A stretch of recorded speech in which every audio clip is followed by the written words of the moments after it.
Class 11th के सभी students का स्वागत है।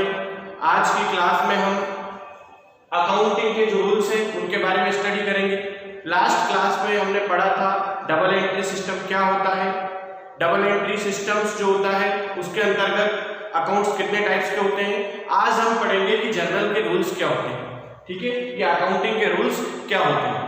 तो डबल एंट्री सिस्टम के बारे में हमने पढ़ा था कि डबल एंट्री सिस्टम का मतलब ये नहीं है कि बिजनेस में जो ट्रांजैक्शंस होते हैं उनको एक से ज्यादा बार लिखें या 2 बार लिखें, बल्कि उसमें कोई भी ट्रांजैक्शन जो होता है उसका लेखा इस तरह से किया जाता है या अकाउंटिंग इस तरह से की जाती है कि एक अकाउंट डेबिट हो जाता है तो दूसरा ऑटोमेटिक क्रेडिट हो जाता है। यानी कि एक ही ट्रांजैक्शंस 2 साइड्स पर इफेक्ट डालता है। एक साइड डेबिट होती है तो दूसरी ऑटोमेटिक क्रेडिट होती है, या एक साइड क्रेडिट होती है तो दूसरी ऑटोमेटिक डेबिट होती है। सबसे पहला अकाउंट जो है पर्सनल अकाउंट्स। मैंने आपको इसके बारे में बताया था। पर्सनल अकाउंट्स जो होते हैं वो किसी पर्सन से रिलेटेड होते हैं। एग्जांपल के लिए बिजनेस में जो लोग ट्रांजैक्शन करते हैं, जैसे किसी का नाम हुआ राम का खाता, राम्स अकाउंट, ठीक है। इसके अलावा किसी पर्सन के अलावा अगर हम देखें तो बैंक हुआ, कोई कंपनी हुई, उसको भी पर्सनल अकाउंट में रखा गया है। किसी बिजनेस के जो ओनर होता है, ओनर के जो अकाउंट्स होते हैं वो भी 2 अकाउंट होते हैं, कैपिटल अकाउंट और एक होता है ड्राइंग अकाउंट। कैपिटल अकाउंट के द्वारा वो बिजनेस में पैसा लगाता है और ड्राइंग अकाउंट के द्वारा अगर पर्सनल यूज के लिए उसको निकालना है तो वो ड्राइंग अकाउंट के द्वारा बिजनेस से पैसा विड्रॉ कर सकता है, ठीक है।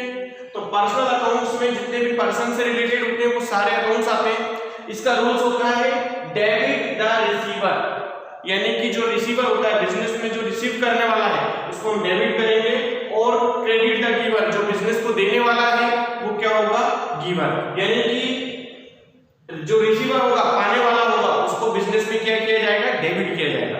जबकि बिजनेस को जो देने वाला है, जिसने, जैसे मान लो एक केस दिए, पैसे दिए हैं बिजनेस को, तो जिसने दिए हैं वो क्या हो जाएगा, गिवर।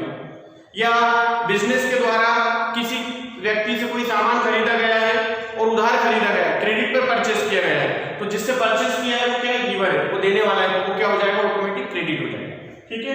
दूसरा अकाउंट है रियल अकाउंट्स। रियल अकाउंट्स के बारे में मैंने आप लोगों को बताया था। रियल अकाउंट्स जो होते हैं वो किसी वस्तु, थिंग्स, कमोडिटी या फिर एसेट्स यानी कि संपत्तियों से संबंधित होते हैं, एसेट्स से रिलेटेड होते हैं, बिजनेस के एसेट्स से रिलेटेड होते हैं। तो इसका रूल्स है डेबिट व्हाट कम्स इन, जो भी बिजनेस में आता है, चाहे वो कोई एसेट्स है, गुड्स है, तो वो सब डेबिट होगा। And credit what goes out, और बिजनेस से जो जो बाहर जाएगा वो सब क्या होगा, क्रेडिट होगा। जैसे एग्जांपल के लिए हमने कैश डिपॉजिट टू बैंक, हमने बैंक में कैश डिपॉजिट की, तो कैश किसमें आएगा, रियल अकाउंट में। कैश किस अकाउंट में आएगा, कैश यानी कि नगद, रोकड़, पैसे, तो ये किसमें आएगा, रियल अकाउंट में। और हम बैंक में जमा कर रहे हैं, बैंक में डिपॉजिट कर रहे हैं, तो बैंक कौन सा अकाउंट है, पर्सनल अकाउंट। तो बैंक पर्सनल अकाउंट है, आप बैंक में डिपॉजिट कर रहे हैं, तो डेबिट द रिसीवर। रिसीवर कौन है, पाने वाला कौन है, बैंक, तो बैंक तो डेबिट होगा। क्या जा रहा है आपके पास से, कैश, कैश जा रहा है, तो कैश जो है वो कौन सा अकाउंट है, वो रियल अकाउंट है, रियल अकाउंट है। कैश आपके बिजनेस से जा रहा है। And credit what goes out, आपके बिजनेस से क्या जा रहा है, कैश कहां जा रहा है, बैंक में, तो क्रेडिट व्हाट गोज आउट, जो भी बिजनेस से जा रहा है वो क्रेडिट। तो यहां पर आपके बिजनेस से कैश जा रही है तो कैश क्या होगी, क्रेडिट। यानी कि एक अकाउंट आपका डेबिट हो जाएगा, कौन सा अकाउंट होगा, बैंक, और दूसरा अकाउंट क्या जा रहा है, कैश जा रही है, तो ऑटोमेटिक क्या हो जाएगा, क्रेडिट।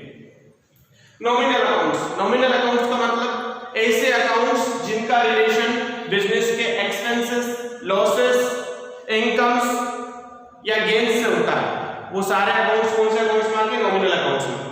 तो debit all expenses and losses, business के जितने भी एक्सपेंसेस हैं और लॉसेस हैं उनको हम किस में रखते हैं, उनको हम डेबिट करते हैं, ये नॉमिनल अकाउंट्स में आता है। और जितने भी बिजनेस की इनकम्स है, गेन्स है, प्रॉफिट्स हैं, उनको हम क्या करते हैं, credit, credit all in incomes and gains, credit all incomes and gains of business. Business के जितनी भी इनकम्स है, गेन्स है, वो सब क्रेडिट किया जाता है, ठीक है। तो आपको ये ध्यान रखना है। पर्सनल अकाउंट्स मैंने आपको बताया था जिनका रिलेशन किसी पर्सन से। एग्जांपल के लिए राम, श्याम, कोई भी पर्सन जिससे बिजनेस के ट्रांजैक्शन होते हैं, तो वो पर्सनल अकाउंट्स में। बैंक या कोई कंपनी होगी उसको भी हम पर्सनल अकाउंट में रखते हैं। बिजनेस का जो ओनर है अगर वो बिजनेस में कैपिटल लगाता है, पैसा लगाता है, तो वो क्या माना जाएगा, वो जो लगाएगा कैपिटल अकाउंट्स। बिजनेस के ओनर का नाम जो होगा वो कैपिटल अकाउंट से जाना जाएगा। जबकि बिजनेस का ओनर अगर विड्रॉ करता है अपने पर्सनल यूज के लिए बिजनेस से, तो वो कैपिटल अकाउंट नहीं होगा, वो क्या होगा, ड्रॉइंग अकाउंट होगा। यानी कि जब बिजनेस का ओनर लगाए तो कैपिटल, निकाले तो ड्रॉइंग, तो सारे पर्सनल अकाउंट्स में आते हैं। इसका रूल्स होता है डेबिट द रिसीवर, पाने वाले को debit, and credit the giver, देने वाले को क्रेडिट। यानी कि डेबिट द रिसीवर, पाने वाला जो होगा वो डेबिट, और क्रेडिट द गिवर, जो देने वाला है क्रेडिट। एक एग्जांपल देखते हैं हम इसका।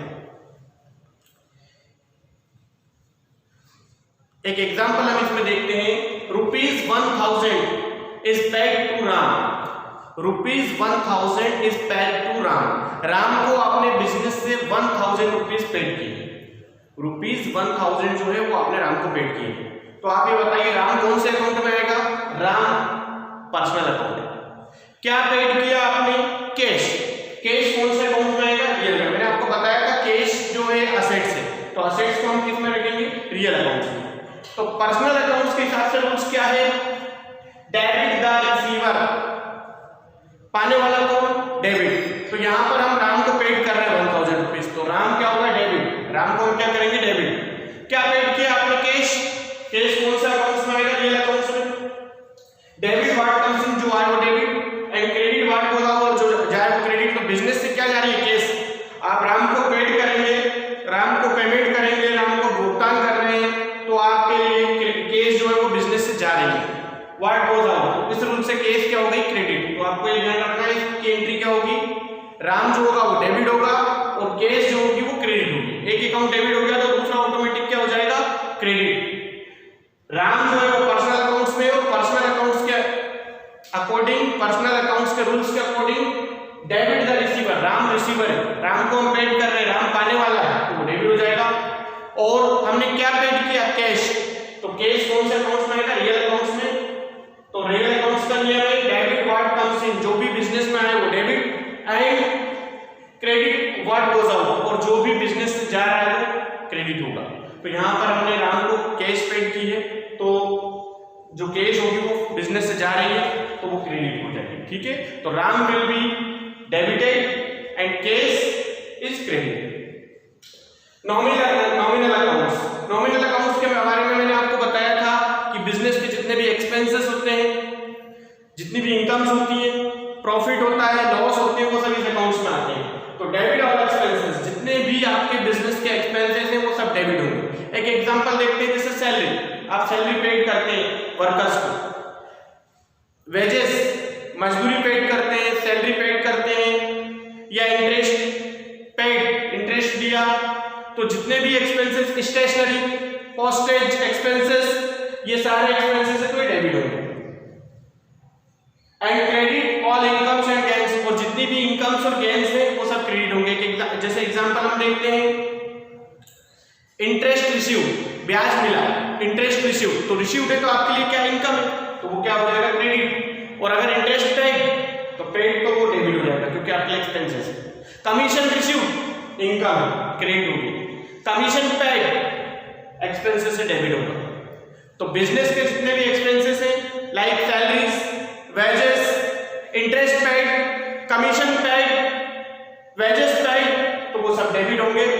और जितनी भी बिजनेस की इनकम्स है सारे एक्सपेंसेस डेबिट हो गए, जो इनकम्स है जैसे कमीशन रिसीव, इंटरेस्ट रिसीव, तो ये सब क्या हो जाएगा आपके लिए, इनकम है, तो वो आपको क्रेडिट करना होगा।